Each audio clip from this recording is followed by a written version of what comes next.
love. It's just me, Emily. Welcome to my podcast where we explore how to discover your soul's purpose, embody your essence, and live a life in alignment with your truth. Today, I am bringing on Elli Richter.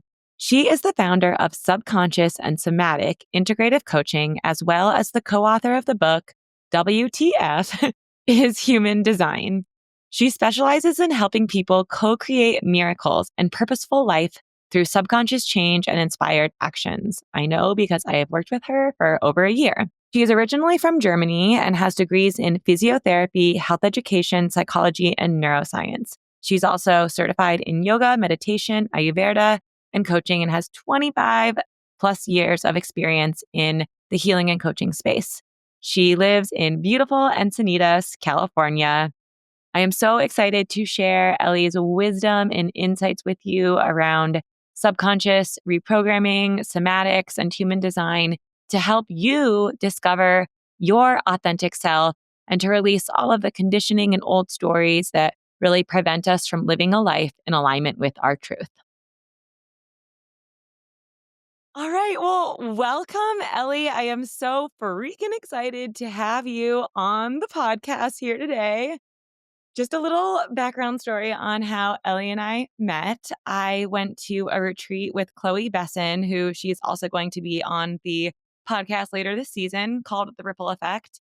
And I was like deeply needing to get back into my body on that retreat. And also like had a lot of awareness around some of the patterns that had been brought up during therapy, but like I didn't know how to actually create the change. And so Elli brought in this whole new concept of subconscious reprogramming that just really helped me cultivate the change that I was desiring in terms of my growth and evolution. So I wanted to bring her on the show so that we can dive deep both into somatics and subconscious reprogramming, not to mention a little bit of human design, because she's also an expert in that. So that's the background story. Elli, welcome. Thank you so much for being here. Thank you so much for having me. I can't wait to talk about all those things. And we can talk about, other fun stuff too that just happens to come up. No. Um, so Elli, I start off every episode by asking you, what are the masks that you think you wear? And when you take them off, what do you see?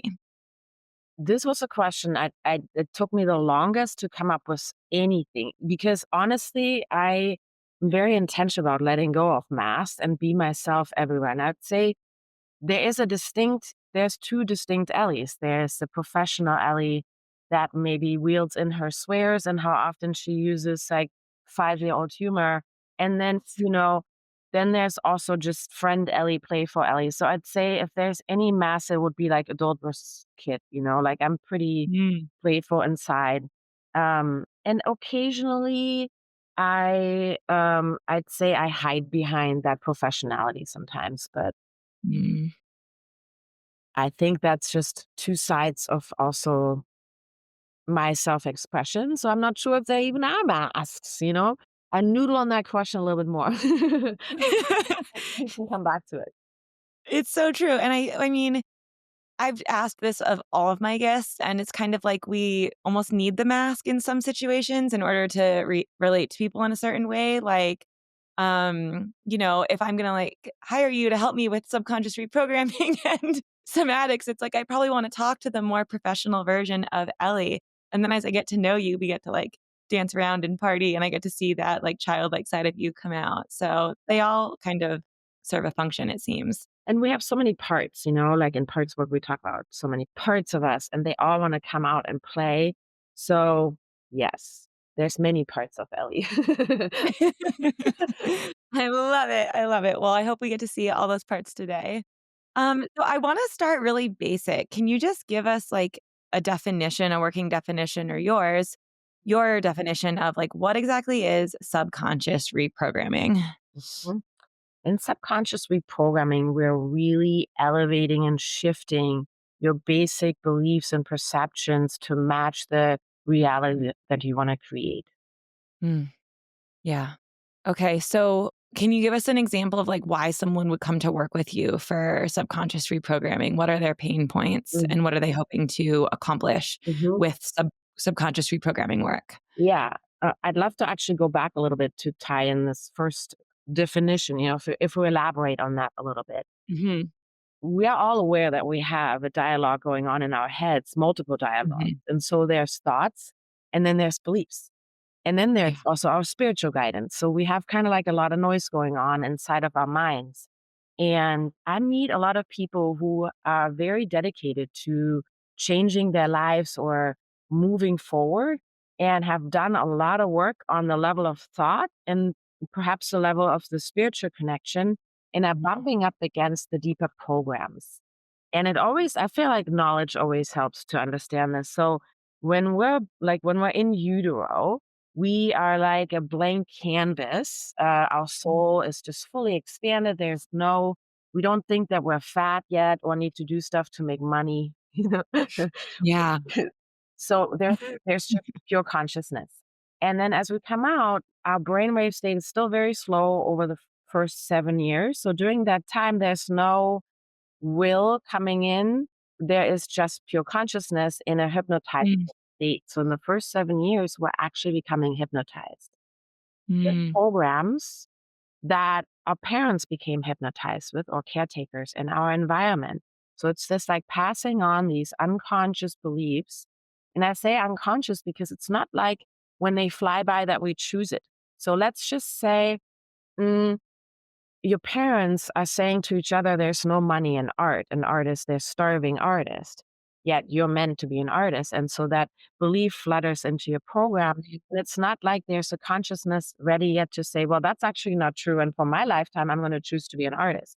It just mhm, as a program and that becomes the software we're operating on. And why mhm. is it so relevant? Because the software doesn't change in the same way that our thoughts can change.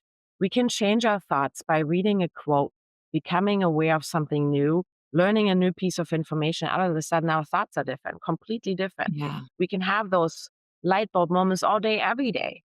Mhm. The subconscious just doesn't change the same way and it needs Mm, a different kind of tool. So I use a specific kind of modality to help people make that change and unlock that potential. And so a lot of people come to me at a point where they're kind of like, I'm back against this wall and I don't know what to do. And the thing is that we have a program about everything, and about 70% of our programs are negative. So I welcome literally any challenge because everything has a program and it's all about mhm, discovering the blocks and the conflicting beliefs and maybe traumas that play a role. And so people come to me about health crises. I work with a lot of people currently with cancer diagnoses that are wanting to mm, themselves and create a different energy and path for themselves and or feel more resourced to make the right choices for themselves, yeah. out of that fear and shock and anxiety. I work a lot with people in relationships, whether that's wanting to attract a relationship or heal over a relationship or break up, divorce, um, the narcissist empath dynamic, the codependent Mhm. dynamics, communication stuff. So relationship is a huge place where subconscious programs and all that shows up. So when you think about it from a psychological terminology, our mommy and daddy issues are basically subconscious programs and traumas, that are showing up in our relationships. So that's often a pain point for people. Um, Career, money, and really purpose. Huge. Mm, I work with a lot of men where that's really relevant. They're finding purpose and meaning and then the recognition that that's really inside a frequency and not so much that we do, but a frequency we embody. So I'd say those are a lot of the pain points: body, relationship, and then career. So really anything. Lots through like the kind of work that you do with grief, the catalyst being something really challenging. And there's mhm, two types of like, I guess, pain points. One is like the acute where you're like, whoa. And then the other one is like the gradual chronic where you eventually have a moment like, wow, I've been spending 5, 10, 15 years mm, in this fog. I need to do something different. And then through divine guidance, you might be listening to a podcast like this, and then you're like, "Ooh, maybe it's conscious," you know? So that's like the one type of clientele. And then I also have people, that have never done any work and that divinely show up here, and that's super fun. They seem to have the biggest quantum leaps because they're not in their own way with so much noise. So that's also fun. But the pain points show up everywhere, Emily. And I know for you, it was like purpose, right? Like Mhm. what's next? And usually that's a huge part of it. The desire for more and then the shame around wanting more and the whole struggle in on that edge and then how Oh, yeah. past it. Oh my God, I love all of this so much. I mean, I want to just go back a little bit to the way that you explained just how we get these patterns in the first place and how when we're born, we're just this like blob of consciousness, this amoeba of like consciousness, this blank slate. And then like all these just patterns and layers and beliefs kind of get placed upon us. And it seems to me like this whole lifetime is about really finding our way through the muck and like clearing this like third eye to get back to like what is actually truth and soul and me. And I know that was a huge question that I came to you with because like just to put a couple more examples out there for our listeners, like I think I had a big question around what's next. And I had like all the different voices, like you said. It was like I could hear my dad, I could hear my ego speaking around like grief work and what I had done. And so really trying to get back to okay, well, what is Emily? And then I had a ton of patterns around the go, go, go. Remember, like I could not slow down. And it was like consciously I really wanted to. So I said, Ellie, like, why is this so hard? So we dug into kind of where that pattern was developed. And this is where I want to go next, is to like how do you actually create the change? And then the other one was really around my heart. Like after the trauma of losing Ian and my late husband Ian and trying to understand like how that had been stored in my body and was showing up in different ways, probably a lot of why I was living in my brain for the time. And I think we did a lot of work around like coming back home to my body and feeling safe in my body. Um, so so I guess where I want to go with this is how do you work your magic? What are some of the modalities? Like what does the process look like? Well, look, I feel like instead of talking about the process, I want to talk about how powerful you are and how powerful we all are, right? And I always come back to that because whenever I have this conversation with people, there's this like expectation then that subconscious work will change your life or that any kind of work will Mhm. change your life. You'll change your life. This is something Yeah. that Yeah. I personally am so obsessed with because I was spending 20 years using conscious tools and somatic tools with great results, and there was something missing for me and most people that I meet are the same because like attract like. So I'm just really stoked to educate people on that there is such a thing then the subconscious, that the beliefs shape the lenses with which we view the world. And so most of the things that we desire are already here. And it's our beliefs and perceptions and unresolved traumas that keep us from actually fully experiencing and feeling it and creating it in our Mhm. lives. So we're here Yeah. to create miracles. We're here to expand, right? We're like the universe expressing itself. And we're not victims to our subconscious programs. Mm. So, yes, they play a huge role. 95 to 99% of our life is like an output of our programs. Just sit with that for a second. Like, that's so much, right? And so, why wouldn't you want to look at what are the beliefs Mhm. you have about the desires? You know, so a lot of people say, I want a relationship and say, I want true love, you know, but then they're also believing, well, that means I have to give up, you know, my work or my passions or my freedom, you know, and so then there's like two conflicting beliefs. And then the Yeah. energy does that. Do, do, do, do, do. And then they might get into a relationship, but then they self sabotage. And it's not actually that Yes. we're sabotaging, it's just that our subconscious beliefs will eventually always take over. So if you really want to create what Bruce Lipton, one of the scientists that really um, uh, pioneered this whole work from a scientific perspective. He always says, if you want to create heaven on earth, you have to keep updating your programs to match your desires and the reality. So if you want to create lasting change, you're like, how do I create this lasting change? There's a couple of steps, and how you get there, truth is one path of many. There's no blueprint, but your intelligence already knows, and you know Right. it, and the divine knows. And so there's a couple of tools that are available. So one of the things I would definitely check on to create lasting change is your software you're operating on. Because the software you're operating on creates the general energetic frequency you're feeling. Mm, And the general energetic frequency you're feeling becomes the reality you keep attracting. You know? yeah. So if you have positive, supportive beliefs, your energy, more often than not by default is also positive, supportive, more joy, optimism, and that attracts like. One of the Hmm. biggest programs that we're all born into is the program of a victim, that we're powerless. You know? Yeah. And what's also coming up for me there is the program that, like, it's more about what we do and making the external shift as opposed to operating or updating the operating system and cultivating that change from the inside out. Like you said, like it's the beliefs and the energy that then magnetizes the thing that we're actually after.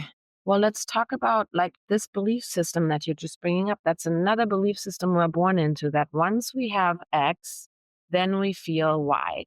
Once Yeah. we achieve this goal, then we are somebody. So we're Mhm. already born into quote unquote hustle, Yeah.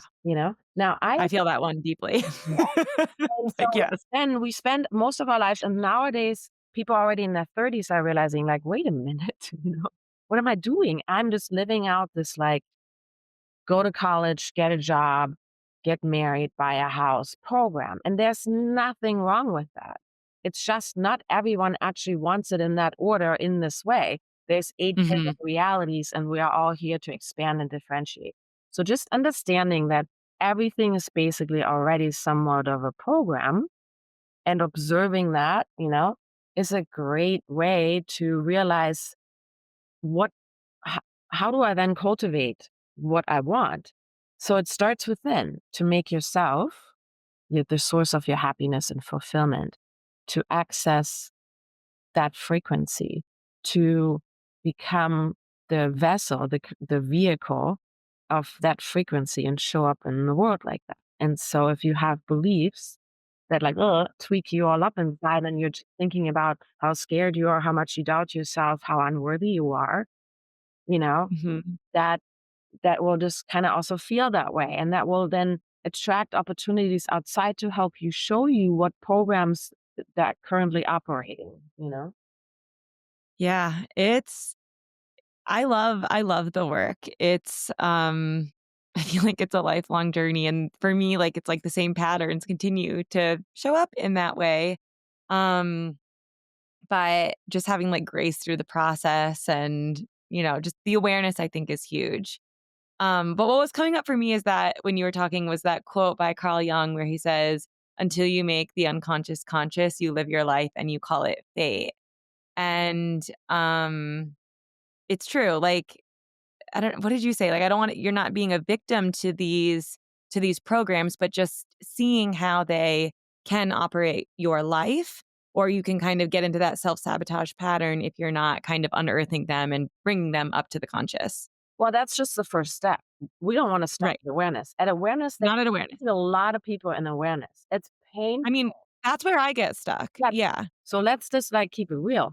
At this point, just having awareness, I'm sorry, I trailed. I didn't mean to stop there. Sometimes I'm like, "Wee," and then I'm like, "What was the point I was trying to make?" Awareness is so great, and then followed by a radical acceptance and love, right?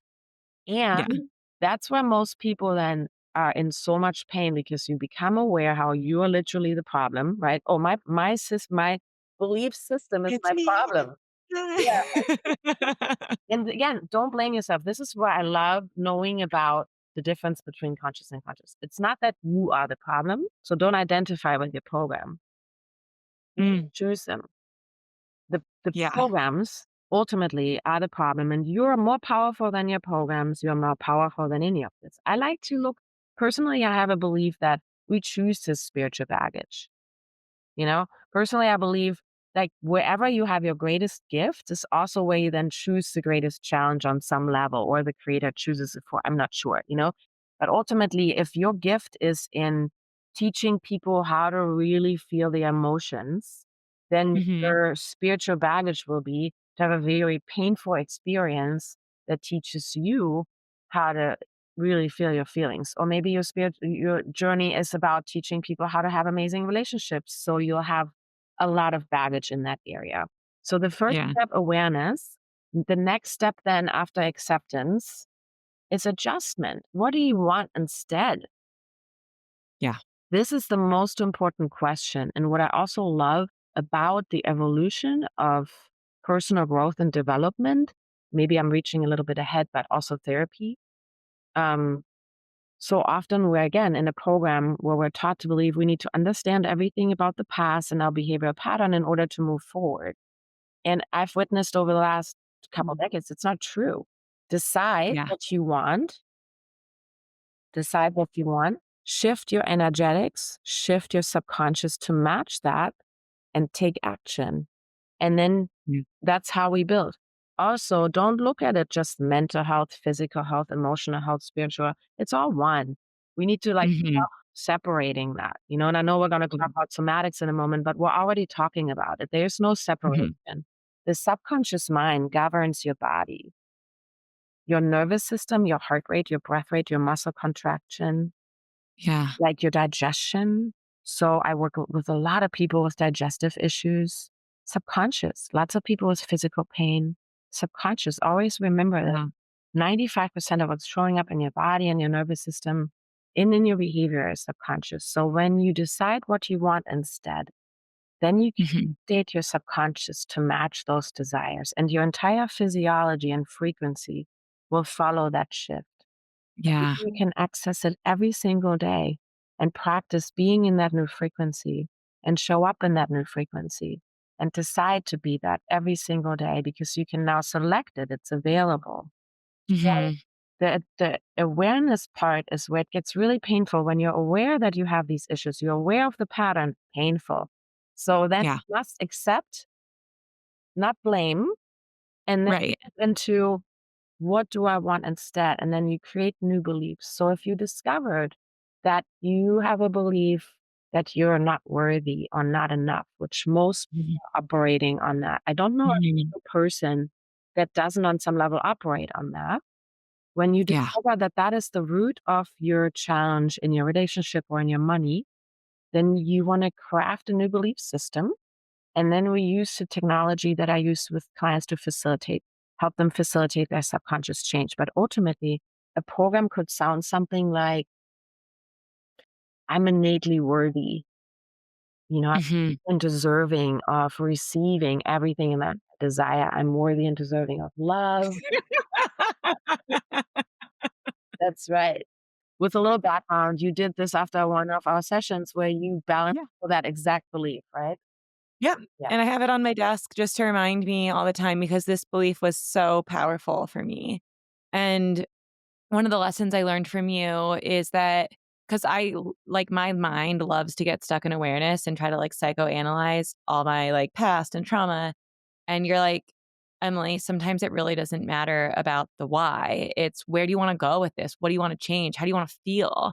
And like what was coming up for me when you were talking about how the body is involved and the spirit and emotion is frequency. It's like a whole operating system, not just like one part that we kind of tap into when we upgrade these beliefs, when we Exactly. change them. You get it. I mean, you get it because you experience it. So Yes. it's a little hard to understand, but I like to go back to this data. So consider, I love this using the term system. That's exactly how I look at us. We're consciousness, right? So we now have scientific data to understand our frequency goes beyond our meat suit. There's heart brain Mhm. cohesion. There is an electromagnetic field that goes out from our hearts. So that means we're big energy, right? So if there is a belief system or trauma stuck in 95% of that energy, that, Mhm. affects your frequency, that affects then the way you think, the way you feel, the way you show up, Yeah. the radio signal you're broadcasting, and what people can pick up what you're dropping down, you know? Yeah. Yeah. So ultimately, Absolutely. the conscious work unlocks a whole lot of energetic potential inside of you because basically the biggest things that people are working with is fear, shame, guilt, which are the unworthiness, the fear of Mhm. rejection, fear of abandonment, fear of being judged, fear of being ostracized. So all fears are programs. If you look at a fear as a program, you're like, whoa, that sits differently. Mhm. Same with shame program. Where do we learn this from? Well, the first 7 years of our lives. Religious Yeah. programming, cultural programming, parental programming, schools. It's like it's in the air. So have fun with that just to discover all the little programs that are Yeah. around. And, like, have fun with also knowing that, like, it's not just a you thing. Like, everybody has this. This is, anyone who is ever born is going to be influenced by something outside of themselves, and it's going to impact the way that they see the world. And so it's just yeah, it's just a matter of, like, going into this work too with, like, objectivity and non-attachment, like, this is a pattern, and I think that can feel really freeing too, or at least on that second piece of around acceptance, because I always wanna skip from awareness to, like, adjust, like, let's blast down the pathways, like, right? Instead of, like, having compassion for why that belief actually existed in the first place and really getting to, like, know have love and accept it and yeah, um, and just yeah, accept it as a part of me. It's just a program. It's not even a part of you. It's just a program that's running. Just a program. It's, You're right. it's literally just a program that there needs to be no blame or shame or assignment of like, and there's a moment a lot of times when we wake up from the program that there is some grief. Mm. Yeah. I Oh, spent yeah. time in these programs and like, damn mother, gave me that program, whatever. We always want to notice we're not victims. We're always conscious co-creators. So the more we can focus on the quality of our thoughts and our emotions and our energy towards what we desire, not to be Mhm. inauthentic. And that's our next conversation, right? Feeling your feelings fully. But ultimately, the idea of being present and then and also from this presence, creating the kind of future that you want, the idea of manifestation, when you talk about it from the background of the subconscious, really becomes a lot more accessible and available. And that's what we're always doing all the time. We're always co creating. And I think it's important to understand that happiness and fulfillment and safety is always an inside job. And the Mhm. outside stuff is really fun, really, really fun. And we're here to expand and experience and do all that. And it's a both and. Yeah.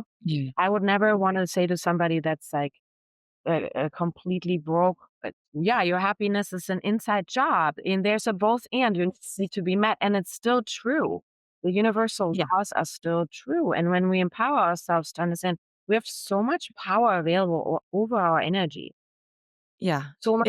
I love that, Ellie. Because yeah, you can't just spiritual bypass someone and say like, "Oh, hey, like, that's an inside job if you're living on the streets." Like, just figure it out and be happy, right? It's a both and, but it's also like you can make millions of dollars and acquire all the material wealth and still feel so empty and poor if you're not cultivating wealth from the inside. So, totally understand that. Yeah, yeah, yeah.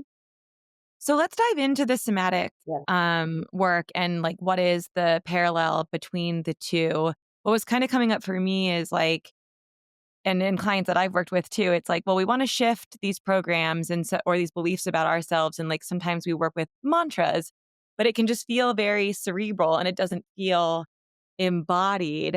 And I don't know if that's where you want to take this, but that's what was kind of coming up for me when, what, at least intuitively, when I think of how we integrate the somatic work into the subconscious.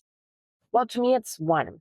To me, there's Okay. no separation. You know what I mentioned earlier? There's like when I was a little girl, I always had this dream to bring in to create a healing center where all the modalities were represented so they could work together. I don't know. It was always a vision I had as a kid, because I already felt like there's not enough collaboration and teamwork going on in helping. And Mm, to me, I expanded my praxis to subconscious and somatic because first of all, my background was in somatics. I'm a physical therapist. That was my first college degree. So I started through the body and communicating with the body and healing the body, energetics and energy work. And to me, there's no separation when you're working with the subconscious. You feel the shift in the body, but most people are so numb. Most people yeah. are so numb, and I'm gonna look at you. I know. Hello. The reason it was difficult for you, like you mentioned it, you were so in your head, that was your trauma response, right? Your trauma response was just you're super intelligent. You were able to bypass certain things with your intelligence on a conscious level and a spiritual level. And then Mm, the emotional piece was still hanging out in the subconscious, not the body. People always say trauma is stored in the body. I'd like to say it's stored in our consciousness. huh. Yeah, subconscious and then body, like everywhere. It's not just here or there, you know? It's Okay. kinda like the just frequency, you know? Like, it's just kinda like, something stuck in the frequency, and then when you release it in the subconscious, it releases in the body, it Mm, releases in the nervous system, you know? okay.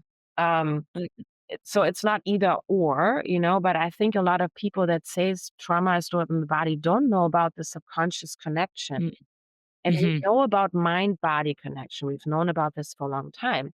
But what it really is, it's not logical mind-body, it's subconscious mind-body, right? And so then to sometimes when a person has been living in stress for a long time, their body is numb and or super dysregulated. Mhm. And then you just also want to use tools to help their somatic system, you know, because yes, you can keep working on the subconscious and eventually it happens, but why not directly help this part? So it's kind of like Mm. go directly to the part that needs it without always having that separation going on, you know? And so it's kind of like becomes a whole being approach. And so you were numb, I think, mostly, I was right? totally numb. Yeah. And so we just worked with helping you get back in your body through somatic exercises. You know, and somatic exercise can be anything. You can do your dishes and that can become a somatic exercise. It's really about bringing your mind where your body is, you know, Yeah. and like, and being present with the sensations that you're experiencing. So we did a couple really fun ones to just help you release and get back in your body. I think you also took time off from harder exercise, right? Well, it wasn't a harder exercise that I took as much time off. We didn't do any brain-based like, I used to love journaling and, like, tarot cards and all of that in the morning and reading, and we were like, "Let's really try to get out of the head and into your body." So my morning practice just looked like me breathing, lots of body scans you had me do, Mhm. like, dancing too, a lot of, like, Yes. ah, vagus nerve. Yes. Yeah, and just literally cultivating that connection and being in my body. It was just, like, less thinking. Yeah. Well, or bringing your thinking actually into your frequency. Your thinking is brilliant. It was just kinda, like, not translating into the Connect. feeling. Yeah. The body was still operating on the old program, you know, and the trauma. Which was like, "I don't wanna be here. Get me out Yeah, get like, me out of this pulling situation." all your parts into one place, Yeah.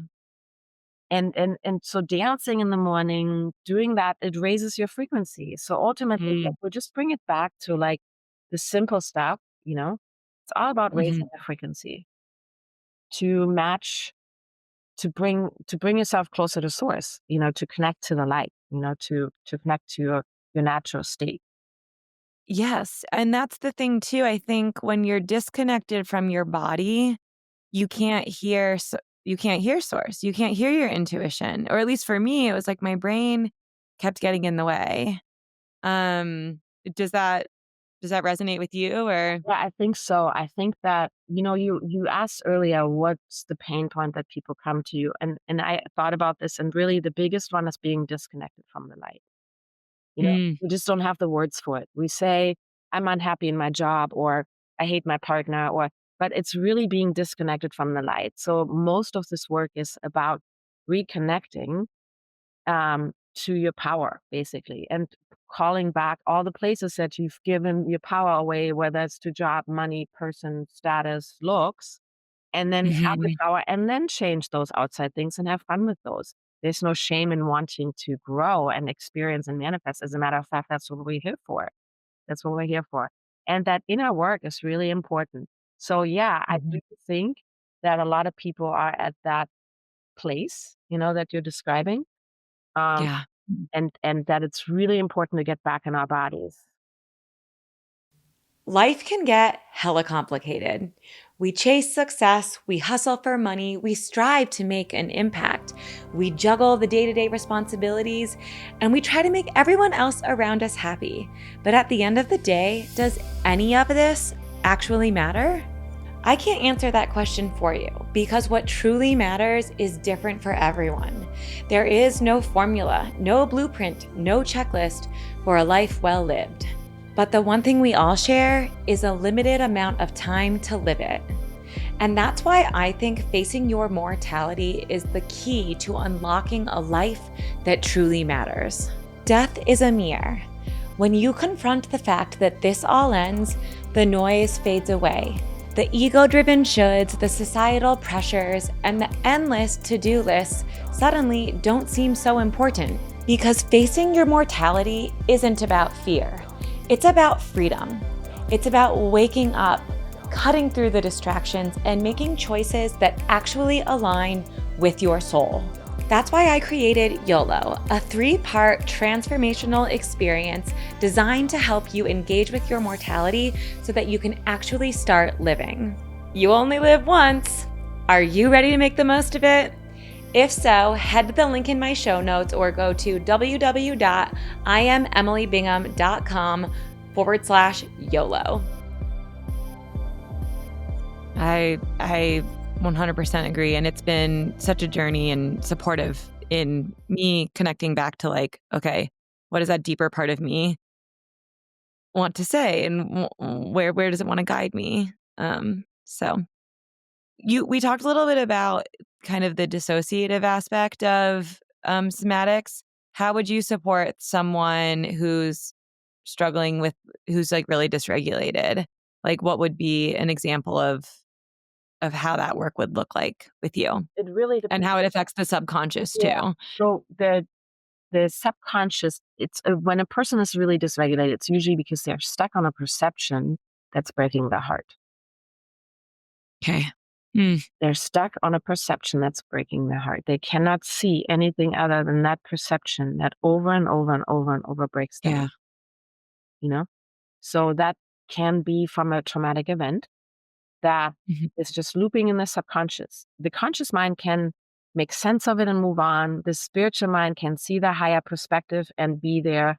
But when the subconscious is looping, like we just discussed, it shows up in the nervous system because the subconscious governs the nervous system. So when there's open, I call it open trauma loop. When there's an open trauma loop, your nervous system is still like tweaking, tweaking, tweaking. Now, Mhm. that might go away because life goes on and then you feel a little bit better, but then something triggers it again and persists Yeah. again in that like activated, heightened state. I Mhm. typically try to feel into and offer either a subconscious change right away, closing a loop. That's really like that brings people from 100 down to a 0 really within minutes. Or Like, can you put an example of that? Like, how would you like, would you figure out the belief then or, no, no, no. and then, This is a trauma. So remember you and I okay. closed a bunch of trauma loops too and used Mhm. with Mhm. us. Like, hey, is the modality that I'm trained in and that I use. So each process is called a balance. Each subconscious change is called a balance. So you can change beliefs, but also close trauma loops. So I'd have the person in a very safe physical position focus on the actual stress and Yeah. transform their perception back to peace and non-attachment. That process takes a few seconds to a few minutes, and then their nervous system completely releases. You remember? Yeah. Yeah. I do. Yeah. I kind of want to put it in context. So I wasn't as dysregulated. Like Ellie said, I was more numb and dissociated. And so we went back into the times where like that trauma, where I really started to dissociate, which we identified as when Ian got like really, really sick. And it was kind of like when he had to go to hospice is kind of when I just went, whoop. like lights out. And so we went back and I just like Ellie guided me through this whole process where so I'm speaking of you in like the third person where you guided me um into like each moment and you just kind of gave me space to re-experience and maybe I'm saying this incorrectly, so correct me if I'm wrong, but to just like re-experience that trauma essentially, but from the with the intention of like, I want to feel this. I want to be present for it and like really allowing myself to feel those emotions as opposed to checking out. Yeah. So in the psyche process, it's not me guiding you. So you guided yourself in a safe space. It's called a whole brain state where through the process of psyche, you are guided to really open up your hemispheres, have a lot of blood flow. So, and have Mhm. a higher level of consciousness available to you right away. So you can access more of your resources to revisit this painful experience. Oh, that makes It's not like you're just thrown into like, okay, now just sit there and relive it. And I'm just going to guide you, go deeper. There are sometimes that's what people do. And there's, again, truth is one path on many. But when we're talking about subconscious reprogramming, it's different. Yeah. There's a process before and after in Psyche where we're communicating with your higher self, where you're then being guided to what process to use, where you get to really open up into a whole brain state and you safely get to revisit situations and solve it very quickly because you're in that whole brain state, you know? See, this is why I brought you on because I'm like to me, like, I'm like, I don't know what was happening, but I was able to go back and, Yeah. like, Yeah. yeah, just Always know exactly what's happening. I don't yeah. understand always everything that's happening, but what we're basically doing is we're unpacking and releasing by using a key that just does that very quickly. You know how, Mhm. like, think about something that used to take us a really long time, like getting water. Remember, we used to have to travel really far with buckets and then carry them back. Now we press a button, we open a thing. And so that's kind of like with therapeutic approaches. We have more and better technologies because we're Yeah. understanding our consciousness better. We're understanding everything better. So it's no longer as complicated as it was a couple of years ago, decades ago. And so, yeah, when I tell people you can release trauma within seconds to minutes, that can be a bit of a mind blow, but wouldn't you want to? Like, I know I wanted to. By the time this found me, I was so ready to stop being a victim and so ready to live with so much pain. Same, and I was kind of stuck as well, like, with just talking about it, like, talk therapy had only gotten me so far, and, like, when I think of just doing that release, like, it really was, like, all parts of me, body, mind, spirit, and emotion were working together to have that, like, huge emotional release, so, yeah, it's really, really powerful work. So Um, again, it's not the work, it's you. And so this is like the people that have the most I need to upgrade on this belief. well, but it's again, like how often are we codependent? We say, "Oh, it's the work." Like Mhm. it's Yeah. nice to be humble, right? But let's just freaking face it. We're all powerful beyond measure. This is the time to step into it. It's not an arrogance like, "Look at me." No, it's like, "No, we're conscious co-creators." We're Yeah. conscious co-creators. All thoughts and feelings and emotions and what we put out and what we think, it all becomes the life we're living and we're, choosing together. So I'm excited about these technologies and I'm excited about that we can use them, but let's not forget who's the powerful one. That's so true. I'm, like, thinking about ChatGPT right now as you say that. And ChatGPT It's like is we a perfect example. We are the powerful right. ones. Yeah, and it really matters about, like, the person behind the tool, not just, like, the tool and the modality itself. Yeah. Thanks for that. I've used Love it that. for a long time now. It's coming on my sixth or seventh year. So it starts to feel like it starts just kind of like an extension of me. And Mhm. you know how when you do something for a really long time, it just kind of like evolves so it just becomes this like whole body thing. And so we're just powerful. We just can do so much. And I've witnessed people just with one breath transform their lives. So much Mm. is possible, you know? It's amazing. I love that. And just believing that you're capable of making that change is the start. It's like that's how we shift out of victimhood, right? Like you are capable of making any change that you want in your life. And the point that I want to make, the just believing, is sometimes the part where people need a tool. You know, if you have a really deep seated belief that you're a piece of poop and can't do anything, you know, then that's going to be how you feel and how you act. So just So true. believing in yourself, if you need help believing something more positive and you have a really hard time changing those beliefs, that's when this work is going to be for you type thing, you know? So Yeah. the whole like, Yeah. just believe in yourself. Like, when people say that, I'm like, yes, yes. And how? And then there's tools, right? And Yeah. it's And it's exciting. And so and I okay, I wanna get this is like a perfect segue into human design because I also think that some of us are naturally programmed, not like programmed, but like source design divinely designed to see the world more optimistically, right? To see it through the lens of, "I can do this, I can achieve," right? Or I believe. And we can find that out through like our astrology. We can look at our Enneagram. What I want to talk to you about, obviously, is human design and maybe a little gene keys if you want to get into it. But I mean, would you agree with me on that? That like some of us are just innately more available for that self belief based on like a like human design or astrology or some of these other tools and modalities that help us understand who we are. Yes. And I also want to really point out the possibility for victimization under those types of belief systems. Ooh, yeah, I can see that. I guess I was thinking more along the lines of like, I mean, what I love about these belief systems is that they give you a shadow and a light frequency, right?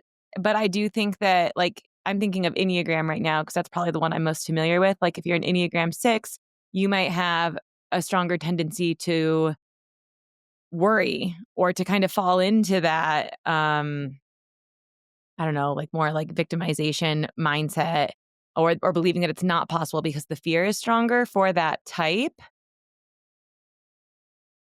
But if you see it as just a pattern within yourself, can you shift the victimization? It's just a pattern. Like it's just a belief. Yeah, I love that question. I think it's a very evolved question, like in the sense, like how, how much can we liberate ourselves, and how much is Yeah. like innate mechanics and how much is programming. Well, let's find out. Let's just go. Go.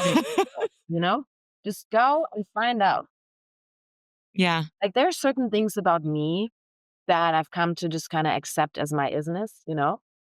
Um, Totally. Yes. I'm also one that's kind of like, well, or is this a program? I love to just look at that and keep inviting myself to hear myself say things and believe things.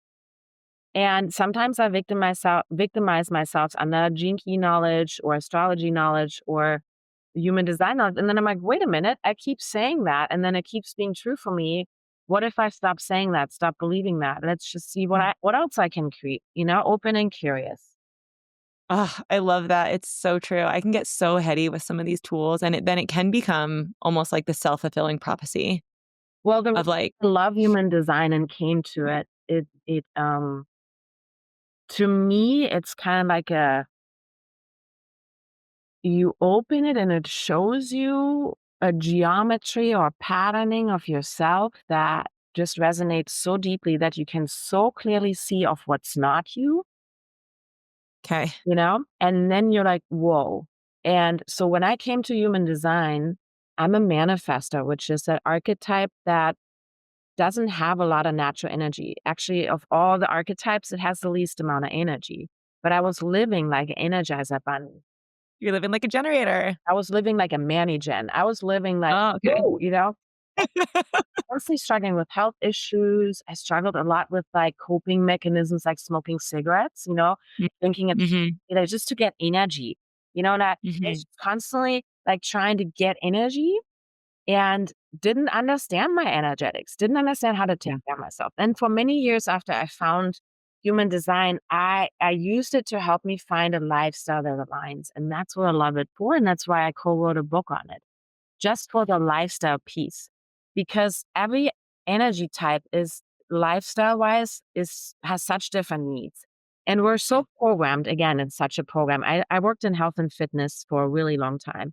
And we're so programmed that everybody's like, yep, 30 grams of protein first thing in the morning is the latest program, right? And then like, yep, now it's gonna be intermittent fasting, latest program, and like keto, it's gonna Mhm. I always thought like, wow, isn't that so interesting? Like 8 billion people, so many different habits in different countries. Is there such a thing than one way? That can't be. And I love about human design that it's literally the science of differentiation. Yeah. Understanding your mechanics and how different you are can also help you then to love each other more deeply. I felt more in love with myself and others, especially others. Like not being able to understand differences really irked me. And so now, like I love knowing that you're a six line sacral generator. I know when we hang out, being a manifestor, I'll just be like, hey, do you want ice cream or pizza? And then you'll be like sacral sounding one of them, you know? What I mean? Mm. Yes, totally. Like, what do you want? That's not a question that works. Mm-mm. Make the two fit, you know? So, anyways, I just really love it as a way to help us see what's not for us, what lifestyle works. But beyond that, I think just also keep letting it go. I love Yeah. it very much, but I also see people again using it yet another way to victimize and to Mhm. over explain. And the same patterns show up with human design. Then they would say, well, I'm a projector, I shouldn't be doing this. So, or like, or it's it just again victimizing versus taking responsibility. So whenever it becomes Right. that, I would just like say, hey, watch out for the program of using things, outsourcing your power to human design or outsourcing your power to tarot or astrology. It's always within you and you're connected Right. to the light. I love that. And it's like I've definitely been guilty of leaning on the tools a little too much. And I think especially when I was really trying to discover myself after Ian died. But yeah, it's like remembering once you find out what decision what authority you are, right? Or where you can be making those decisions from too. Um it's like doing that constant gut check, and it's not always a gut check for everyone. I don't know if we wanna get into that, but for me, being more like sacral, it is. But remembering that you, at the end of the day, always have that authority over, like and it's just a tool. Yeah. It's just a tool. So, So, like, what is it is it resonating for you, as truth? And you can kind of pick and choose what you take from it.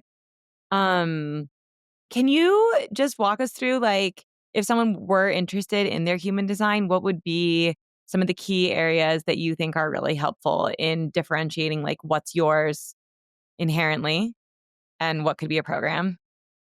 well, for example, you being a generator energy type, I've noticed in working with generators that there's common themes that almost every generator struggles with. It's a lot of guilt and not enoughness.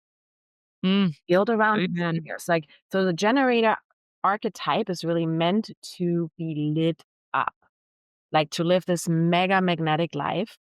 And that Mhm. doesn't need to be in the limelight. It's just kind of like in your energy, feeling lit up and following your bliss is literally your life's work. So, just very simply said. So, then a lot of the conditioning that a generator kind of signs up for to liberate themselves here in this lifetime is around guilt around wanting that, guilt around what you want, and a lot of shame around not being able to do that and also saying yes to things that don't light you up, you know, Mhm. and overcommitting, overdoing. So there's a lot of over everything. Overdoing is a big one for me. And so Yeah. I've noticed that for most generators, that's a program. So when you learn more about the generator archetype, what you're here for, you'll immediately be able to see that, like, oh, I'm here for bliss, but I'm saying yes to everything, Mhm. instead of Mhm. saying yes to the bliss. So that will already show you where your programming is and what you are here to up level, which is basically your ability to say no. The courage, Yeah. to fully commit to the things that light you up and drown out the noise and what other people think and any fear of being left and all of that. The doubt about really stepping into that, all that noise. So each Yeah. archetype has kind of like a spiritual baggage that they're coming in with. And like certain fears and programs that they're really wiggling out of. That's almost part of the fun of being in this lifetime as this energy Yeah. type, you know?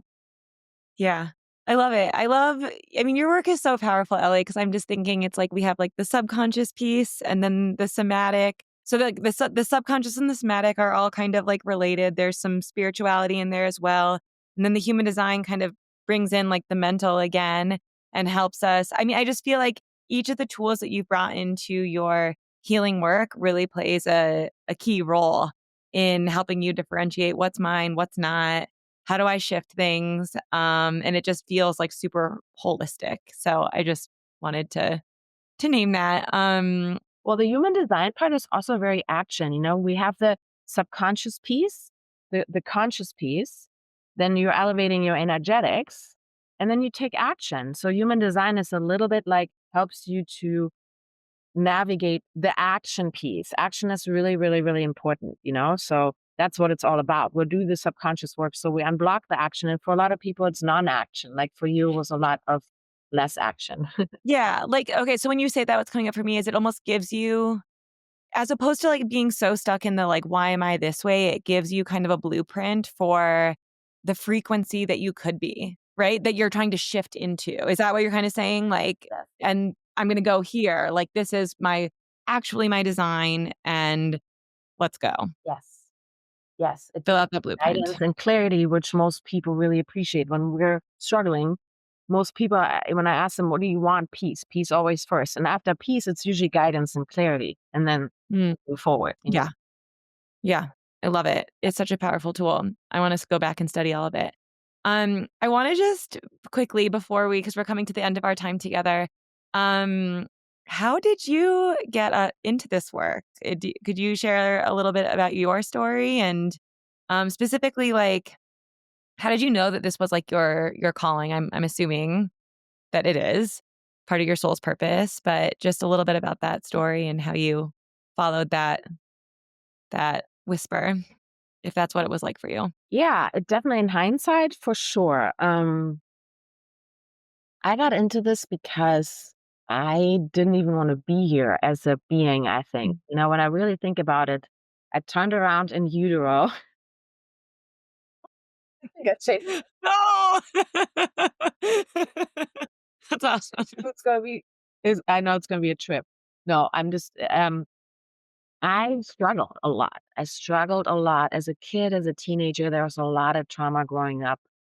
Um, and I saw it everywhere, you know, and I wanted to help myself and others. So I started as a physical therapist because, you know, my program, my parents were very academic. So I was programmed to go to university and I was programmed to become a doctor. My dad would always like, this is my daughter Elizabeth. She's going to become a doctor. Now, I wanted to be a musician. I wanted to study music. Then I wanted to study design. But my dad was very powerful.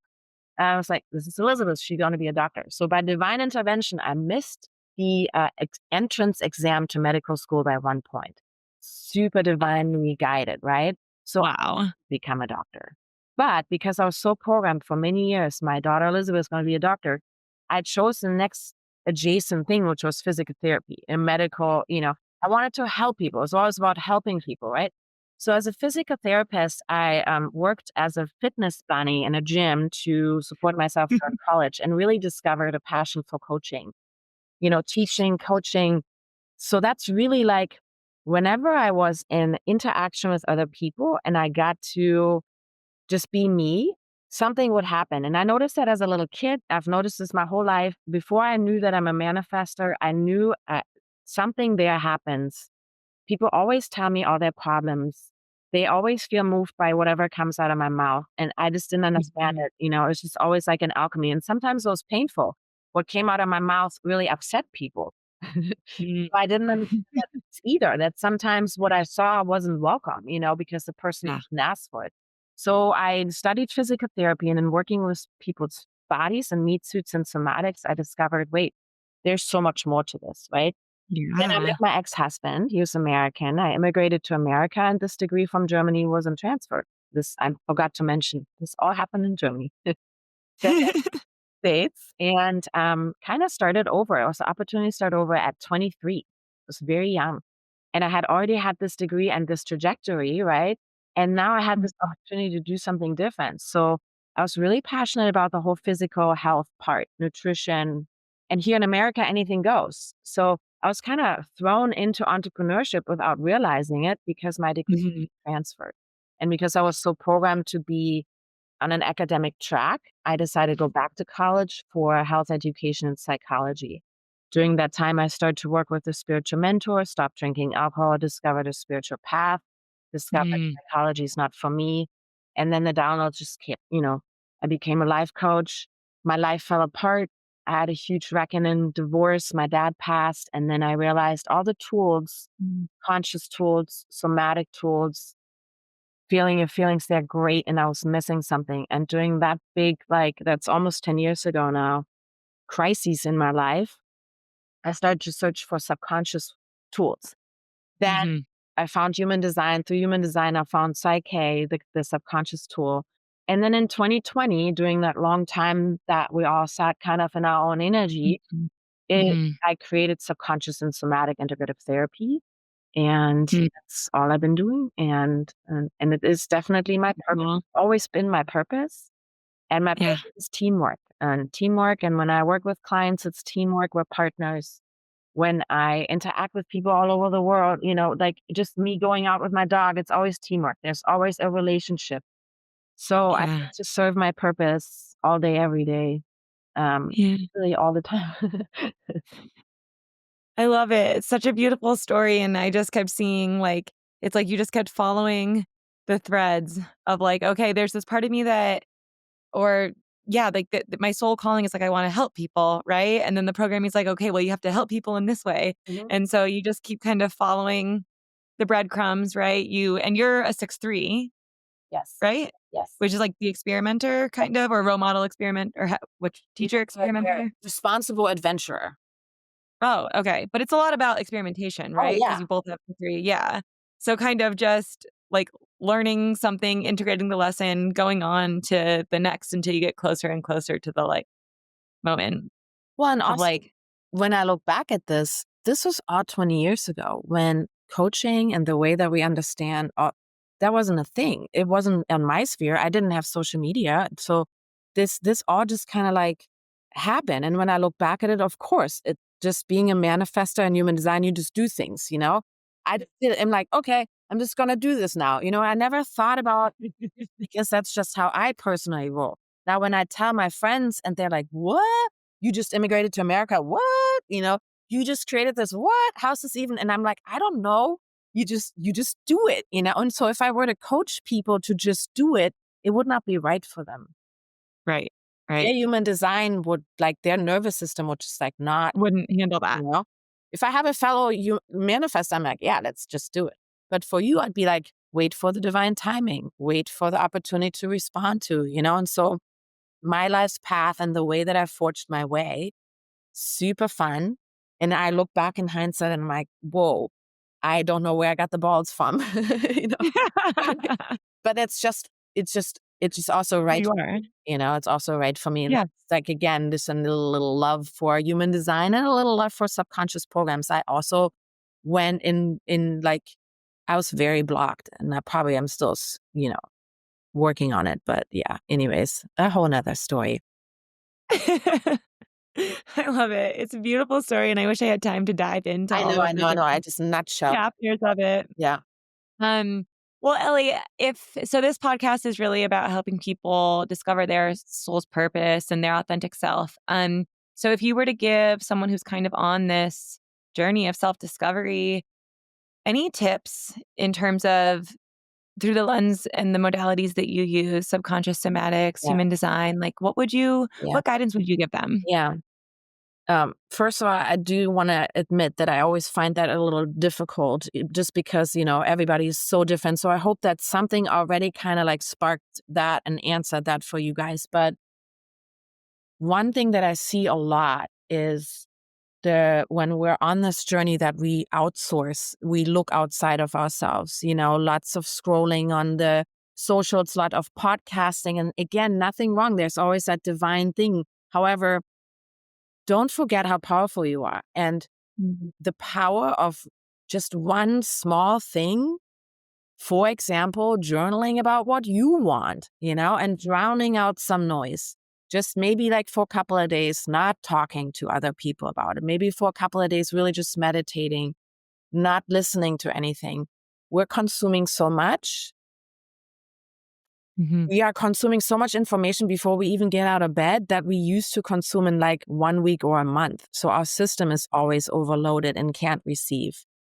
In other words, if you have a practice of prayer and then meditation, maybe start there, and I'm not saying a religious sense, but like help me just have clarity, help me to see, help me to be present, help me to have courage, help me to, be a vessel for guidance versus like Yeah. scroll, what do you think I should do? you know?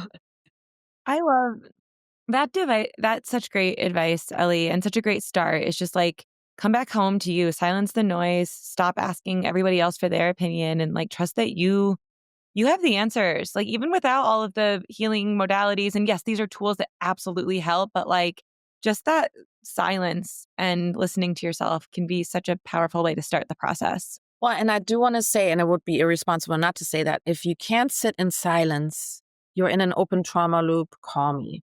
Yeah. Or call Yes, someone that can facilitate psyche. Or, that is so true. because like, comma, and when you sit with yourself and you can't, it's unresolved trauma and that, there's nothing wrong with you. And it's still, the journey is still through that. I also Yeah. say a great starting point is to work with someone, to work in a space. It's also a great starting point where like there's so many great starting points. Or go to a cold plunge.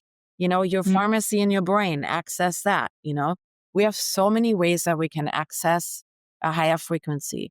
But it ultimately is like about reconnecting to the light, right? Isn't it about reconnecting to the light? And so my tip is always like be the vibe before you leave the house, you know, instead of being like, I want to go out there and want the world to make me feel better and want the world to give me something and want the world to give me energy. What if we just practice like first getting in that vibe that you're the giver, right? And like fill mhm. yourself up, get into a vibe, leave the house and sprinkle joy. That can already be such a great, you know. I love it. So have it. Get quiet. If you can't get quiet, call Ellie. And then be the fucking vibe. No, actually, let's reverse that. Just be the vibe is number one, and like that's like the personal responsibility. And it's not about perfection. Again, like so much permission for mass and authenticity. It's just like shifting this program that we need to go out in the world to get something that outside things will make us happy and really being the thing that makes us fulfilled and happy and sharing that. Just like Imagine, letting that you know? drop in. Yeah. I feel like I needed that reminder today. Thank you. Yeah, it's so true. It's such good stuff. Thank you so much, Ellie. Where can my listeners find you? You can find me on my website, ellirichter.com, but even better on Instagram. Just find me on Instagram, and all the stuff is there. And yeah, I hope that you got away from today that you're really, really powerful, that there's super dope tools available, that most of what you think is you and blame yourself for is your subconscious programs, and that there's a lot you can do about it. And if you can't believe it, then we can help you. Well, Yeah, we yeah, can and help. there's a lot of science back to, I have a lot of woo-woo people, that are like, yeah, I can feel that. Lots of science people, lots of doctors and lawyers and really like really intelligent people. So there's a lot of data if you need it. If you need more data, there's lots there. Just also feel it. I think we can feel it for us to be true that certain beliefs just don't serve and that we just need to up-level them. Totally. Well, you do a really beautiful job of combining spirituality and science, I think, in your work, probably from your like athletic trainer background and the doctor you were supposed to be, according to your dad. Yeah.